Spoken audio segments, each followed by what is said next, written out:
like, oh yeah, and I adopted 4 kids in Haiti. I was like, what? You know, I just thought, I was kind of speechless and like, excuse me, you know, and she just told me she had gone there after the earthquake as a midwife, and just what she'd seen there, it was so emotional for her. She just figured she could do something, and she might as well, and she really had no idea what would happen. And she did, but she kind of knew what would happen if she didn't.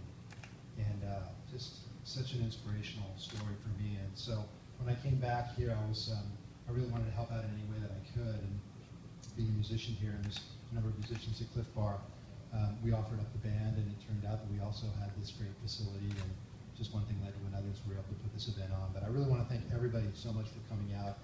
I want to thank, especially the volunteers from Cliff Bar. There's a lot of folks here donating their time, and particularly Jane Moore, who organized everything on the Cliff Bar side. So with that, I want to give it over to Kristen so she can tell her story.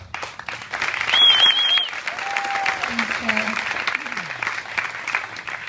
I'd like to start out by making a toast to the children, because that's why we're here. Yes, we're here.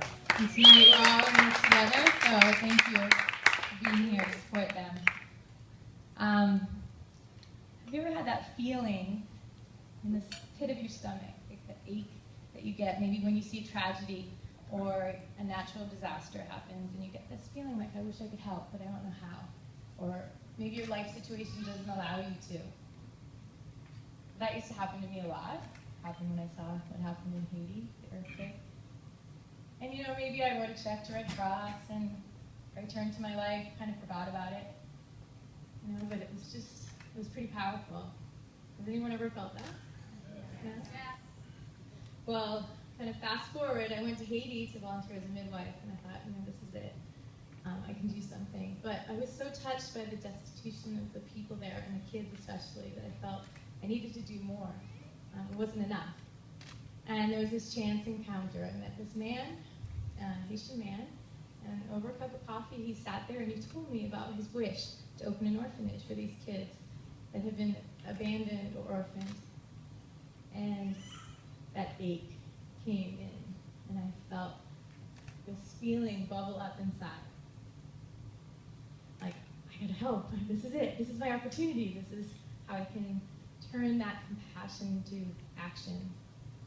And I remember feeling like I was standing on the edge of a cliff, like I could go one direction and really jump into the unknown, and my life could be changed forever. Or I could go back home to my good life in Costa Rica, and which was pretty full, and kind of forget, but something in me that day just called me. And I thought, well, I'll raise a couple $1,000, what can hurt, I have nothing to lose. So I acted. I went back to Costa Rica, called a few friends who are here tonight. I said, hey, let's do this. And we did a campaign on Indiegogo. I'd never heard of this thing. I didn't know what I was doing. I had never heard of fundraising. And in 30 days, we raised over $13,000. And I'll admit, I had this, time where I was like, shit, what am I doing? What did I just take over? And, this fear of failure. But then I remembered the kids. And I took myself out of the equation. It wasn't about me. I could fail, right? Because at least if I tried my hardest, then, that was better than what they had, which was nothing. So that was a little over a year ago last July. So we've been up and running for over a year, and we have 6 kids now, taking in a 7th presently, and these kids are thriving.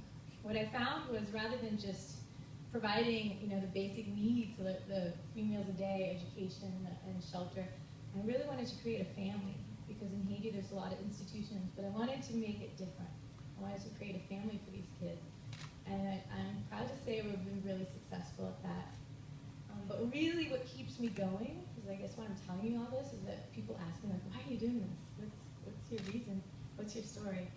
But it's all of that, plus it's the little successes.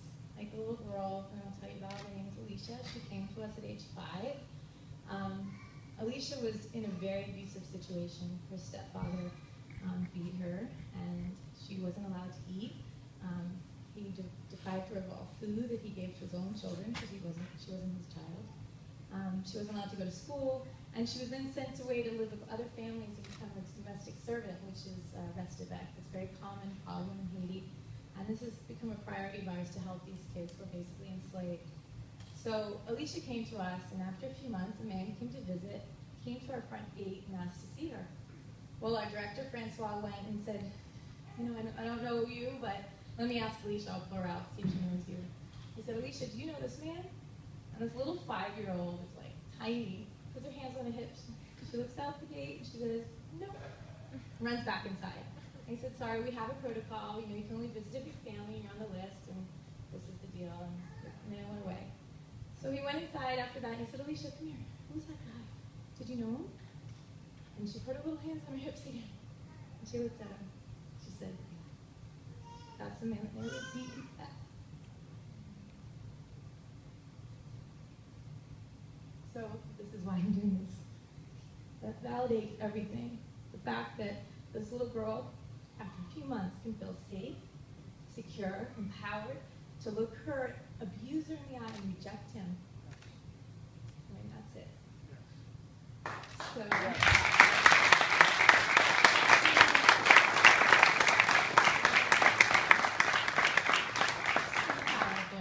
but I can't help but wonder, what more can we do? And, you know, that's why we're here tonight. I would love to give these kids a permanent home and stability for, you know, their future. And what if we give them, you know, inspiration to go to higher education and the tools to do something after the 18 years that they're in my custody, my other why I'm doing this. But, you know, what can we do to kind of instill them to be agents of change and hopefully help their own country? So, I mean, I believe that we can invest in these kids, and that's why we're here tonight, to raise that money for these kids. I mean, they are our future. Already the investment has pretty high return, I'd say. So I believe that every kid deserves a family, and by creating this, we're creating our future. So I don't know, I guess the last thing I just want to say is that really I'm not much different than any of you here tonight. We all get that ache, that feeling, right, at some point. And I just encourage you, whatever calls to you, act. You know, if we all act in a little way, then we can create change together. So let's do that. Let's be the change. Thank you. Thank you, and CoastGuard, Robert Bank, all our volunteers. Really, we're so grateful.